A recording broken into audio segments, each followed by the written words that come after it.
Welcome to Sustainability in the Air, the world's first podcast dedicated to sustainable aviation. I'm your host, Shashank Nigam, the CEO of SimpliFlying. Every Thursday, I have important conversations with top aviation executives, technology entrepreneurs, and policymakers helping aviation take climate action. Conversations that help separate the signal from the noise. Whether you are a frequent flyer or an airline executive, if you care about sustainability or simply love traveling, welcome aboard. Welcome to the latest episode of the podcast. This is a special episode for our book launch. You might think book launch. These guys just wrote a book recently, didn't they? So, cat's out of the bag. Dirk and I are having, no, not a baby, another new book. We are launching Sustainability in the Air Volume 2. Thank you so much. Joining us is our people from the world over, being very, very true to aviation. Today we've got Jonathan Counsell joining in from Singapore, where it's 11:30 p.m. We've got Dirk Singer joining from London, where it's 5:20 p.m. We have me. I'm Shashank. I'm in Boston, so it's just around noon. It's 9 a.m. almost for Ashwin in California, and Diana, you're joining us from Hawaii. How amazing is this global collaboration to go live on a podcast on sustainable aviation? Thank you, everyone, for joining. But first, Dirk, why in the world would we do something so hard so soon again? Well, I think really two reasons. I mean, number one, there are a lot of stories to be told. We could have filled 5 books, if it really came down to it, because there are so many companies in this space doing great work in terms of, trying to move the aviation industry towards net zero, and some excellent lessons that can be learned outside of aviation as well in what these companies are doing. So that was the first reason. So obviously this is a new volume. It's not a new edition. It's a completely new book that builds on the first one with completely new stories. And secondly, over the past 18 months, there's been a lot of change in the sustainable aviation landscape, and we've seen a real shift from really a sort of the industry becoming more mature, and companies having in the sector having to prove the commercial worth of the solutions that are putting forward, and this idea that you can't just rely on the green premium, but you have to put forward, tangible business benefit. You mentioned and clarified Volume 2, Dirk. This is not an updated version of the original book. This is Sustainability in the Air Volume 2. It's actually a thicker version than the first book in itself. I'm really excited about new technologies like Jet Zero, like 12, like Electra that we've featured in here. What are you most excited about? Well, I mean, I think that sort of when you mentioned Electra, and let's just kind of focus on them as a case study. And this comes as, Electra has just raised over $150 million for their eSTOL, for their ultra-short landing aircraft. It can land in a space as short as a soccer or football pitch. It can, in theory, land on the Wall Street heliport. And it's a very compelling alternative to eVTOLs, which obviously have got a lot of attention in the space because it can carry double the passengers, fly twice as long, and have lower operating costs. Now, of course, the political dynamics, the political situation have changed a lot since we published the first book. But Electra is proof that if you can put forward the right benefits and make a compelling business case, that even in the United States, you can still successfully raise money and you can thrive. And you can find customers, and they've sold over 2,000 of their aircraft. So that, I guess, is exhibit A of a company that has really made a name for itself, and has not only is it being green and cutting carbon, but it is proving a tangible business benefit, and that is really the way that the sector has to move going forward. Jonathan, congratulations on being featured as a full chapter on IAG in our new book, Sustainability in the Air Volume 2. The interesting thing is that we just saw the latest numbers, and IAG has had not just the biggest jump in the usage of SAF, but you've become the largest airline group using SAF for the last year. Tell us the story behind this. No, indeed. And thank you very much for inviting me to join you today. And very excited with the launch of your new book. But yes, we're very fortunate. We've had many SAF partnerships. We're in a fortunate position of being able to, access multiple incentives. So we're probably in the sort of most highly regulated part of the world when it comes to climate change and aviation. But that also provides, incentive opportunities. So if I just quickly outline, there's sort of four types of incentive that we can attract. So there's credits against our primary carbon pricing instruments, so the UK and EU emissions trading schemes. There are EU SAF allowances. There are airport incentives across a number of airports in Europe. And there are also, very importantly, the Scope 3 SAF sales to key corporate partners. So when we aggregate all of those, that has enabled us to do some very attractive SAF deals. So resulting, I think the number was finally came out 162,000 tons of SAF last year, representing 1.9% of our total fuel offtake. And what's the increase here? Because you did not buy as much SAF the year before, isn't it? No, the year before that it was just over 50,000 tons. So that reflects two things: one, the increasing level of incentives, but also just the increasing level of supply that's out there. But I have to say, we're very excited about the number of corporate partners that are now looking to SAF to help to address their carbon emissions. Diana, like Jonathan said, I would love your thoughts on the current climate and how that's helping you adapt Alaska Airlines' sustainability strategy. Sure. Well, it's great to be part of this group. And I find myself with the West Coast and Hawaii being on a lot of early morning calls. And fortunately, that is how I'm wired. If you had me at 11:30 p.m., it would be much more of a problem. So, the sustainability journey and thinking about the long-term future of our industry and how do we continue to grow and serve customers, it really is a long-term strategy. And it's part of making sure that we are primed for a strong and thriving future for decades to come. And that's, part of how Alaska Airlines has been wired for a long time, is to think about the long term. So that is still our orientation. What can we do now and what can we prepare for in the future? In the current environment, there is a lot of focus on new technologies and on innovation, which is really exciting and I think continues to be the case.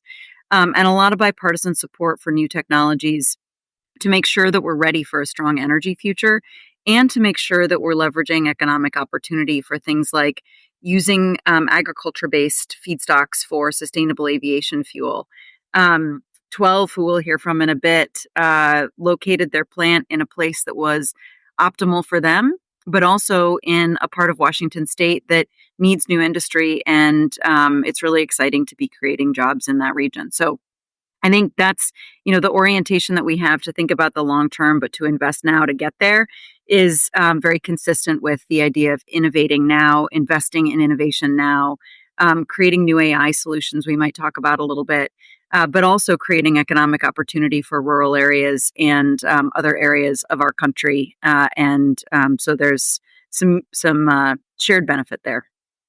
That's very interesting. Have the latest regulations supported or hindered your uptake of SAF in particular?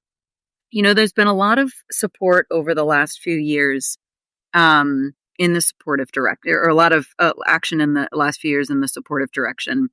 The U.S. Blenders tax credit and clean fuel tax credits at the federal level are very supportive, and there is a bipartisan coalition supporting their continuation and their extension in bills like the Farm to Fly Act and others that support leveraging agriculture and supporting agriculture to create energy futures.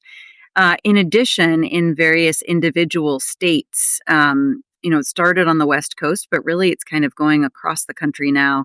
There are a lot of state-based policies to support SAF. The last thing I would mention that we actually really need more of is permitting reform and support for infrastructure. And the permitting and infrastructure types of policies really support all potential energy alternatives to make sure that we can, break ground on projects in an effective way, get projects built, create those new jobs, and that we can get energy from where it is created to where it's needed in as efficient and effective a way possible. So a lot of those conversations are ongoing around permitting reform and infrastructure, and I think those will be good opportunities to continue.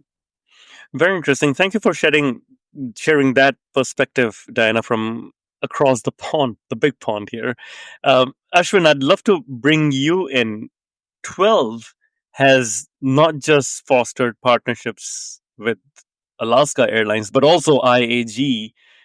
How do you straddle a lot of the regulations and incentives that both Jonathan and Diana have spoken about and be able to leverage these for your benefit? Yeah, well, I think it's just been a combination of going with the flow for us, right? In general, when you look at the market today, it's very demand driven, and a lot of the demands that are coming through the airlines are either really leveraging some of the incentives in the market, or they're really going through some of the mandates that are required, right? So you have kind of the carrot and the stick approach in each continent, if you want to call it that. And so we've really looked for strategic partnerships across the board. And once we started to identify the location of our Moses Lake facility, it was very clear that Alaska Airlines and Microsoft would be terrific partners, and they would just be regionally fitting to be in that part of the Pacific Northwest, right? So we were very fortunate and privileged to have them as our partners in the region. And then I think that just facilitated a lot of the joint incentive grabbing and understanding the policy landscape in the Pacific Northwest. So we've actually been able to really get a lot of good relationships with the state of Washington, for example, who are very supportive of our facility. And there's a Clean Fuels Act in the state as well now that we're collaboratively starting to leverage with Alaska Airlines and Microsoft. So it's been a multifaceted partnership with them, where it's not just a simple offtake. It's much more than that, where we're talking about a much larger strategic collaboration, and really trying to impact the region in the way we want it to go, and really pushing it forward from a sustainability perspective. With IAG, it's been a slightly different story. I think the overall relationship with IAG really began quite a few years ago through their Hangar 51 program, which is an incubator for new technologies. And since our technology was a first of its kind novel technology in the space, we got an opportunity to really develop an early stage relationship with them, which has just blossomed into it has become today. So primarily, their demand has been really driven by some of the European mandates. But similar to Alaska Airlines, IAG are also leaders in the space, and they want to proactively invest and ensure that they're getting much beyond their sustainability targets, right? Obviously, there's a risk factor involved in there as well, but I think kudos to them that they're really proactively trying to procure majority of the SAF in the market today, right? So that relationship with IAG just blossomed into what it is today, and essentially we looked at a lot of longer term solutions across multiple phases, really from the perspective of understanding how the mandates in Europe and the UK will evolve, and how does a producer like 12 play a role in IAG's long-term sustainability roadmap, right? So yeah, it's been really uniquely different experiences with both of the operators, but really thankful that both of these were the ones that came to fruition. And like I said, we could not have asked for better partners, and we're very privileged to have them. Jonathan, if I can just kind of just jump in. I mean, one of the things that I liked about the sort of, when we put the book together was how a lot of the chapter participants tie into each other. So, we have a chapter on 12, obviously the e-fuels company, and you've signed Indeed. 12. talk us through a little bit more, sort of what led you to 12 and one of the attractions that, that you saw in them, and how this deal with them is going to be shaping out. No, indeed, and 12 was one of the very exciting partnerships that we announced last year. It's a very exciting technology. So we see there are three types of SAF: the very mature technology, the first generation SAFs, which is most of what you can buy today. Then we get into the advanced SAFs, the 2G, which is the alcohol to jet, municipal solid waste, and then you get the ultimate SAF, the 3G, the power to liquids, where you take CO2 from the atmosphere or point source carbon and then mix it with green hydrogen, and that's where 12 fit in. And our view was that these types of SAFs were always going to be a number of years away, so we were very excited when we first introduced to 12 that actually they got a technology that could be actually producing these sort of eSAFs, these power to liquids, within 5 years' time. Very excited. We signed the longest offtake agreement that we've ever agreed. So 14 years, which is was certainly a record for us. Typically, a fuel deal would be a 1 year offtake. But the important component of that, and I think this is the role that airlines have to play when it comes to helping these SAF suppliers, is provide these long-term offtake agreements, because what those SAF suppliers can then do is take those to the capital markets and raise funds to help their projects. So bankability is absolutely key, and I think this is the primary role that airlines should be playing in helping to establish a SAF market. It's doing these long-term committed take or pay contracts. So part of that deal was 14 years, but it also was a committed price. So that enables companies like 12 to go to the markets and raise funds on the back of that. I mean, obviously, here in Europe and UK and the European Union, you have very different regulatory environment with some mandates having kicked in, in January this year. Just kind of talk us through how that has, played a role in your sustainability policy and your SaaS strategy going forward. Definitely. Yeah, I mean, there are different ways to, help support a SAF market, and certainly in the EU, and now we're seeing in the rest of the world. So I've just been at a fantastic event here in Singapore, run by Argus, where there are now over half a dozen countries that are implementing SAF mandates. So we've always said SAF mandates are important part of the componentry around policy frameworks. They create the demand, but they're not sufficient on their own to attract investment to get SAF plants built. They need to be complemented with policy incentives. So in the EU, they've provided these SAF allowances, and they're also looking at providing funds to support first of a kind plants. And then in the UK, we're looking at developing a revenue certainty mechanism. These are really important complementary pieces to the mandates to be able to track the investment to get SAF plants built. Jonathan, I have a question. This is not, you've been at this for a long time, and we all know, you've highlighted this in the chapter as well, you're not a lone ranger. You've taken everyone together. IAG already is a group of airlines, but you worked across Indeed. One World. You've worked across IATA Sustainability Board to get the entire industry together on sustainability. Why is that so important for you?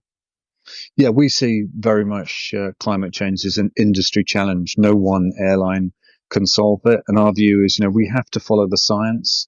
Climate change shouldn't be led by politics. It's about the science. And, net zero is what we all have to achieve, but we have to do that at industry level. And I think it's a great credit to aviation that we are still the only sector that have globally agreed to a commitment of net zero emissions by 2050 at an industry level and at a government level through our global regulator, ICAO, the International Civil Aviation Organization. And we were proud to sort of get the ball rolling on that. First airline to commit to net zero emissions back in October 2019. But we very much saw that as a first step.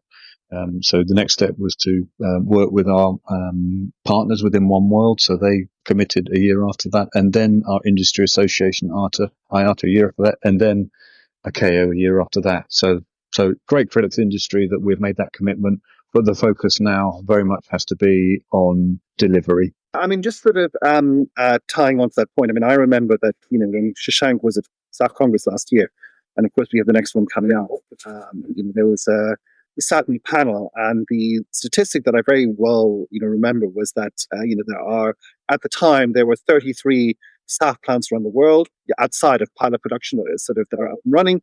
and to meet our 2030 targets, sort of we're going to need 300. How optimistic are you? I mean, obviously, IAG's been working to doing what it can to sort of to help stimulate the sort of the supply. But how optimistic are you that we're actually going to, sort of introduce that? Especially if there's a certain amount of chatter now sort of happening about whether the sort of 2050 targets are even achievable in the first place. Yes, so I'm reasonably optimistic. I think globally by 2030 we could hit the 5% target. The ICAO ambition, so we could get to globally about 20 million tons of SAF. As I said, I've just been here in Asia, and it is very exciting to see how much momentum there is here around potential SAF production. And one of the risks that investors have always outlaid to me is there enough feedstock? Well, there's one thing for certain, that here in Asia there is huge amounts of potential feedstock. So I think that's going to help significantly. But we're going to need to work hard to make sure we get that additional policy support, because we're going to need hundreds of billions of dollars investment to get these plants built. Ultimately, the question of, can we deliver net zero emissions by 2050? For me, the question is, yes, we can deliver it, but it's how you deliver it. Because we always talk about in-sector emissions and out-of-sector emissions, and ultimately we want to maximize the level of in-sector emission reductions, essentially through new aircraft engine types and sustainable aviation fuels, of course, that we then have the residual emissions. Now, currently we're saying that can be addressed through greenhouse gas removals technology, and again, we're seeing quite a lot of development in that area. Our view is certainly in the IAG roadmap that will run about 20% of that residual emissions from those greenhouse gas removals.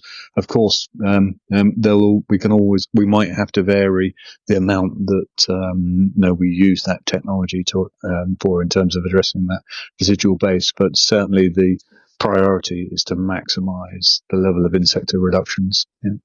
Now, obviously, I mean, you've been in this, in the sustainability space for, sort of you're a true sort of pioneer, and you've seen a lot of startups, a lot of technology, a lot of companies come and go.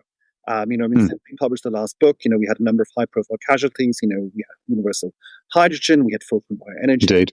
Outside of the aviation space, obviously, Northvolt is a huge casualty in this sector. From your sort of perspective of having been in this industry in a while, having seen these companies come and go, what kind of separates out the winners and losers? I'm interested in getting your perspective, because that's actually what we cover in the conclusion of our book. What new technologies need to do to get traction and not to become, tomorrow's universal hydrogen or tomorrow's fulcrum. No, indeed. And, it is high risk. We are trying to create, when I think about the SAF industry, particularly a whole new energy industry. When you look at previous energies around, going from coal, to oil to gas. Those transitions have taken 60 years. We don't have the luxury of that. We're trying to do it quickly, simply because we've got these really important targets to meet. So we've got 20 years, not 60 years, which means that it's higher risk, and we're probably going to see more failures. But fundamentally, it comes down to, investing in the right technologies, getting the right policy support. So I think you could look at all those failures, and largely it's come down to where there just hasn't been enough support for those businesses. We always, in our due diligence assessment of any organisation, one of the things we look very closely at is the quality of the management team.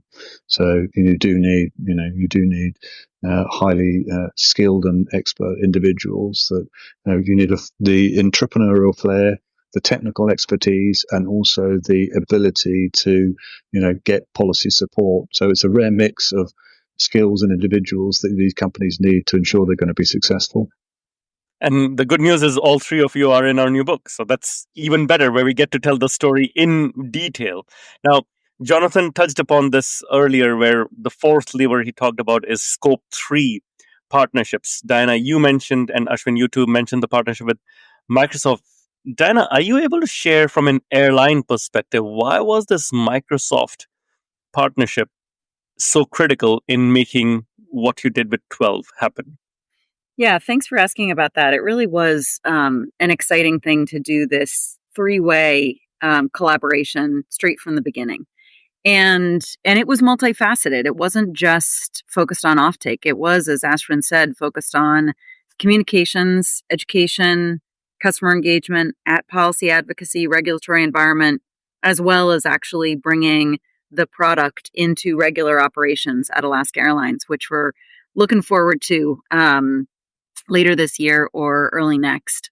So the reason that that's really important is some of these technologies, we talked about the support of public policy, and a lot of those public policies are intended to, enable the infrastructure or permitting reform. We talked about that. Some of them really are oriented, though, to bring down the upfront cost so that we can kickstart the market and get to scale and get to more competitive pricing longer term. Because right at the beginning, a lot of new technologies do have a green premium or a cost over the alternative. And so being able to cover that cost and get to scale longer term so that we've got a competitive product is a really important part of the journey. And the opportunity to work together with Microsoft to share the cost and yet be able to support 12's upfront production was, frankly made it viable for us. And it's great to have partners in our region that are thinking long term and willing to invest in generating these new technologies so that they will be available at scale in the future. It's a long journey, which is why it takes many different partners collaborating to get there. Yeah, I love it. And it is indeed a long journey. Jonathan, you mentioned 14 years is the length of the offtake agreement you've signed with 12. I do not know any airline that buys jet fuel for 14 years at one go. Usually it's 1 year at a time.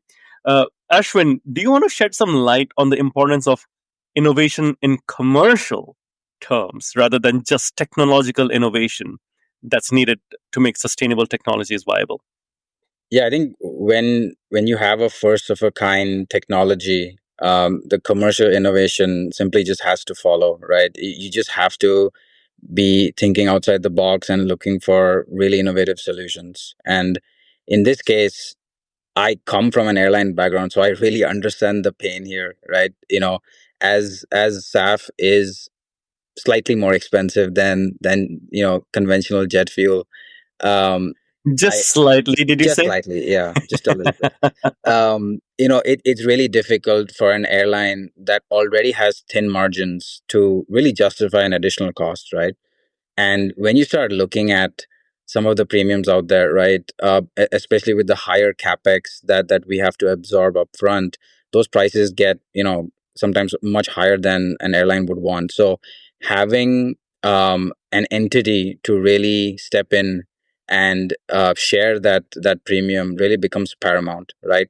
At the same time, a producer like us has to really juggle with financing requirements, right? So there's a lot of lenders out there that have very stringent terms and requirements before they give us any money, right? A lot of it has to be centered around a bankable offtake, and that bankable offtake needs to be a certain term length, etc. So when you start putting together a lot of the pain points right across the producer, across the customers, and across the lenders, right, you start to realize that you have to zero in on a really, really innovative solution across the board that has to have a win-win-win-win-win, recipe, right? So we really had to, put together all of these requirements and find the best possible solution.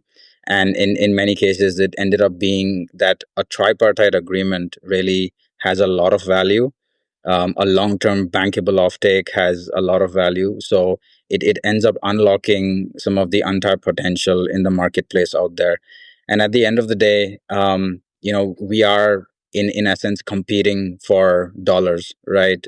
From an investment perspective. So you really have to hit that investment angle hard and come up with the right commercially bankable offtake. So that's what we've been really aiming to do. And again, I can't emphasize this enough, but we've had some great strategic partners to really work from an early stage effort with, right? We've it's taken us years to really come up with the right length of offtake, the right volumes, the right pricing, something that will satisfy all the conditions across the board. So yeah, very, very Right. privileged to have had that. So is Ashwin, is 14 years the right length that you'll be pitching to other airlines as well? Something like that. Yeah. Yeah. I think it ended up being a combination of us saying, oh, we need something more than 10 because that's a proper long-term offtake. And then it just ended up being kind of a step change as we increase capacity in some of our air plants. We'll be able to offer more capacity. So yeah, 14 ended up being sort of a magic number that we ended up at. Did you say air plants? Yeah, we call our production facilities air plants because they're made from the actual fuel is made from air, right? So it's I just had to pull that out. It's in the book, but I just had you call that out. Air plants, indeed, air made air plant. Going back, Diana, you've not just bought SAF or signed offtakes from suppliers like many airlines do. You've actually gone ahead and invested in them. In fact, 3 companies featured in our book have had investment from Alaska Star Ventures. We've had Pasha on the podcast previously talk about them, but Jet Zero, the blended wing plane, 12, whom we have here, as well as Zero Avia, who were in our first book. Why invest? Why take that risk? Just buy the fuel, 14 years and you're all set, isn't it? Yeah, it's a great question. So I'll give you a little bit of history. When we set our paths to net zero back in 2021, we outlined 5 parts of that path. And we didn't know exactly, and we still don't know exactly how much of each will contribute in what time frame, because a lot of it, as this conversation reflects, depends on the regulatory environment, depends on the pace of maturation, pace of getting to scale and competitive pricing of some of these technologies. But the parts were operational efficiency, so the things that we can control, and behaviors in our operation. And last year, between Alaska and Hawaiian, we avoided burning 6 million gallons of fuel by things like single engine taxi, reducing use of the auxiliary power unit and using ground power and ground air, using flyways and RNP technologies that help us do more efficient routing and flying in the sky. And those things add up to a reduction, obviously, in our footprint. And that 6 million of fun equivalent it's the equivalent of taking about 14,000 cars off the road. So that's an area where the numbers are relatively small to the whole, but we've got to keep pushing it because it's the right thing for the business and it's the part we can control. Then there's fleet renewal. We've got one of the youngest fleets in the industry that helps with fuel efficiency. Then there's sustainable aviation fuel. 4th, new technologies like electrified aircraft. And then 5th, carbon credits and removals only as needed to close the gap to our target. So we looked at that path and we said, okay, new aircraft, we know where those are coming in, and we'll continue to push that conversation with aircraft manufacturers. But and operational efficiency, some of that's just related to us, but some of that, like Flyways, the AI-enabled route optimization software we use, that's technology-based. So across that whole pipeline, we are reliant on technology that may not exist today, particularly at the scale needed to actually create that full path to our target. So then the question is, what's our role in enabling those technologies, which led us that same year to create Alaska Star Ventures to actively invest in those technologies. And the idea is that we come at these technologies from all angles. Being a customer is certainly a critical one, but sometimes a company may want a customer.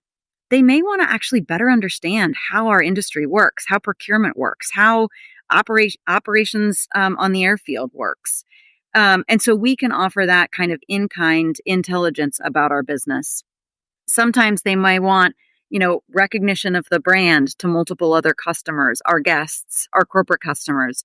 And so by partnering on these multiple levels as a customer, as an equity investor, as a partner, we can make greater impact. So our check sizes aren't large, but they lend an additional level of support and an additional level of partnership for us, access to better information about how the technology is developing so that we've got those insights. And for the customer, for the partner, for the technology, the infusion of capital, which is something, although they're going to, go build a much larger cap table. But that partner that's alongside them that can talk about the industry and collaborate on that level. So we've been really excited. We've got a number, as you said, of investees that are in your book. And we just did a really exciting investment in a company called Loft Dynamics, which is for training, a simulator, a new type of simulator. Interesting. Pilot training that, enables more tailored pilot training and also enables training to happen all throughout the airline system rather than people necessarily having to always fly in to get their refresh training. So anyway, Wow. The spectrum of our investments is large, but that's a little bit about the story around it. Fantastic. No, thank you for sharing that context. It's great to see airlines putting their skin in the game as well. I remember back in the day, we were working as SimpliFlying on the Airbus A380. And I remember how involved the early customers of the A380 were in designing the aircraft, from Emirates to others that were just being pitched to at that time and determining how the aircraft would fly. And it's great to see that same approach being taken in future technology. These are sustainable technologies, not just new aircraft that large OEMs might be manufacturing. Jonathan, I have a question. Of course, we address technology. What about the commercial angle? You mentioned the fourth lever in IAG's strategy was scope 3 deals and working with corporates. How have you focused on financial innovation and working with large corporates to help fund and support some of these SAF and other sustainability goals that you've embarked upon? Yeah, I mean, partly it's been through an education program. So we've joined a number of collaborative ventures. One of the exciting ones has been the Sustainable Markets Initiative, which is led by our King Charles III. And excitingly, they have over 300 members now. And so part of our task there is to, across all over 25 different industrial sectors, and just to educate them around, there's this technology exists, it's called sustainable aviation fuels, the different types of fuels, the three generations, but they are available today. And it's amazing once you increase that awareness, two things happen. One is I'm interested in how I can reduce my carbon footprint today, because a lot of those corporates have significant flying carbon footprints. So that's where we supports our SAF Scope 3 sales. Secondly, the second benefit is actually I think I might want to invest in this technology, because it looks like it's so critical to decarbonisation of aviation. And I think we're definitely in the realm of when rather than if. I think everybody accepts now that SAF is going to play a very significant role in the decarbonisation of aviation.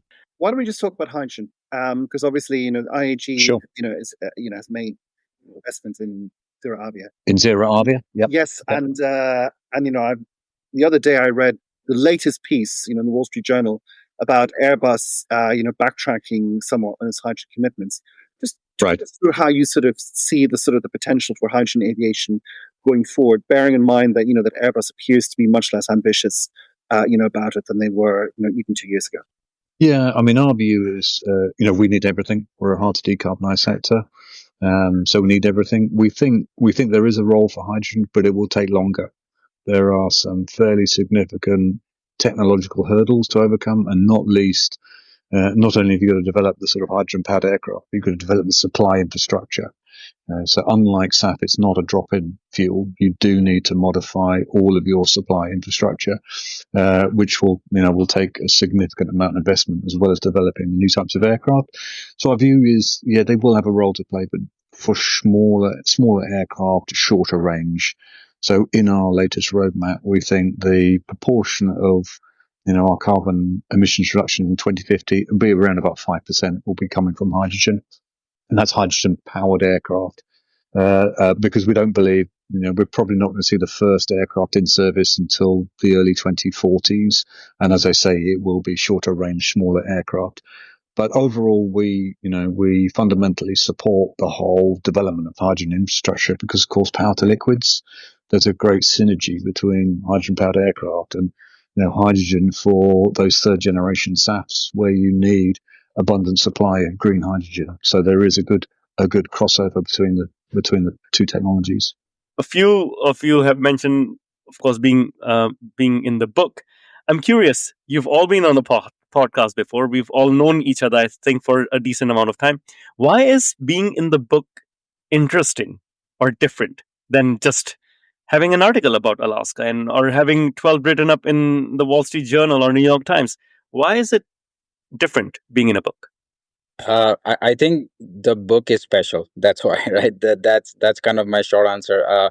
I've read the previous versions of the book, Shashank, and I think the perspectives that are shown in the book are very unique.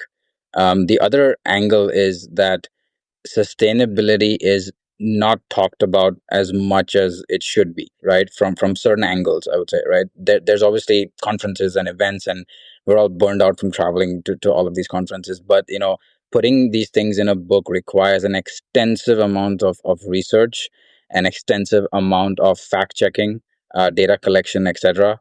And so you really have to be spot on when you're writing about these things, and they have to really add a lot of value, and they have to paint a certain picture and showcase a certain vision, right? Which I think this book brings. So we've been very excited about this for months now, and I can't wait to get my hands on the first copy. Thank you, thank you, Ashwin. You're absolutely right. The amount of work it takes. This is my third book, and the second one I've done with Dirk.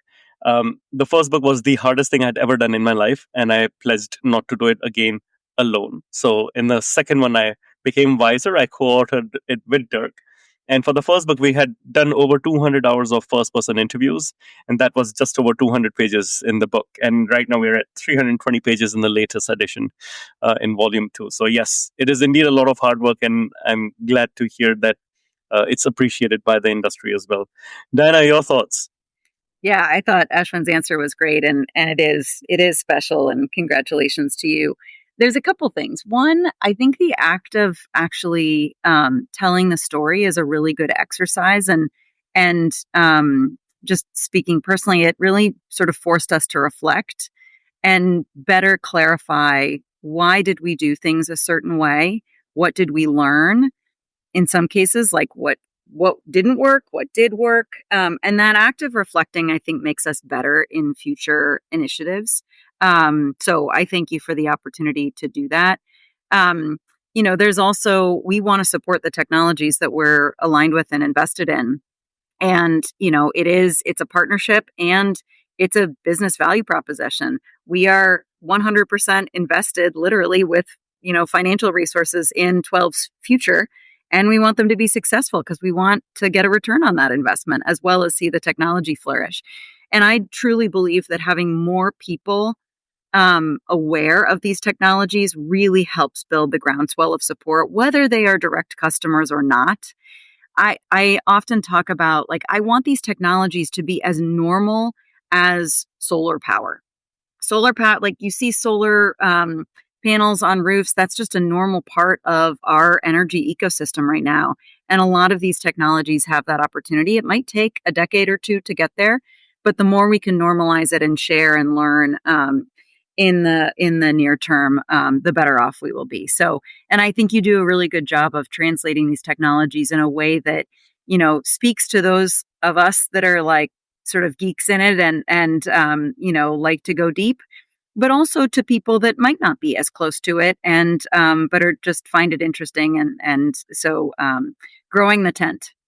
I mean, we at IAG, we are in a fortunate position through a combination of supportive leadership and some helpful government policies to be able to build a sort of comprehensive SAF strategy, enabling us to, culminating into the purchase of over 160,000 tons of SAF last year, and get us in a strong position to be able to meet all the mandate requirements and also our 10% ambition by 2030.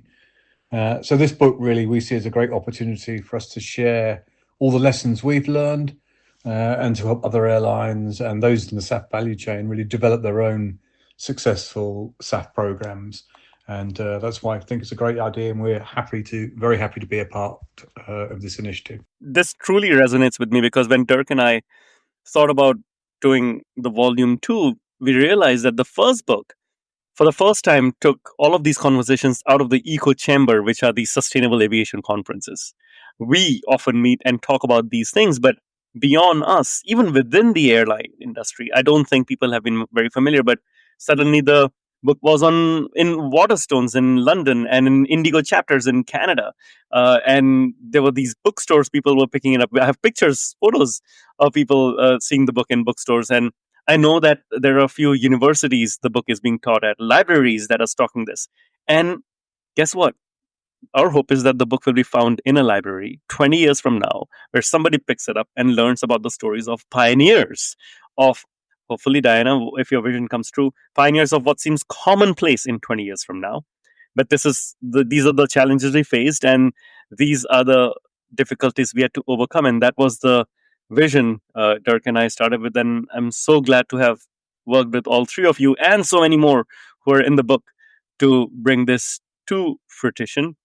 I'm really excited. We are really excited about launching the book in May. And we thank you for all of your support. I know there were countless email conversation, hours of interviews we've done with so many of your teammates. And this definitely would not have been possible without all of your help and support. Thank you very much. And we look forward to having you at the book launches. Thank you. Yeah, thanks, Shashank.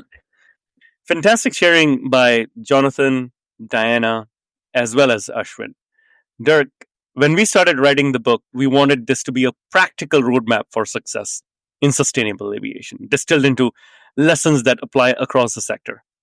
We see these insights being shared today by Jonathan, Diana, and Ashwin, and of course, in much more depth in the book itself. Dirk, according to you, what are some of the big key takeaways from the book? Yeah, I think there's a few takeaways. I mean, first of all, the sector is maturing. So we have to focus on business benefits for any solution that's being put forward and not just relying on the green premium. Being green is not enough. There has to be some kind of, operational or business reason, for your technology to be adopted. Number two is the importance of infrastructure. In volume one, we featured hydrogen aviation a lot. Airbus, as we know, has retreated a little bit from the idea of putting forward hydrogen aircraft. And one of the big reasons of that is the infrastructure that it requires, to create almost a totally new aviation ecosystem. So infrastructure matters. That's also one of the reasons why Pittsburgh Airport is in the book, as an airport that is, providing a lot of the background, a lot of the things that are needed to make sustainable aviation work. And the third thing is work with the passenger. One of the examples that we give is of the SAS Conscious Traveler program.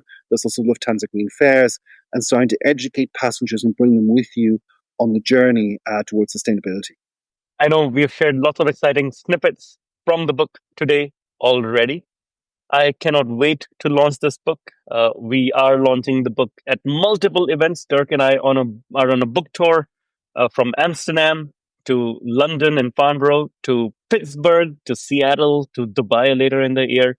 So if you're at one of the aviation conferences, please do join us. Otherwise, do support us by getting a copy of Sustainability in the Air Volume 2 on Amazon or at your favorite bookstore. Dirk, it's been a pleasure working together on Volume 2 of the book. Likewise. And I hope we get lots of feedback from the readers as well. Yeah, hope so.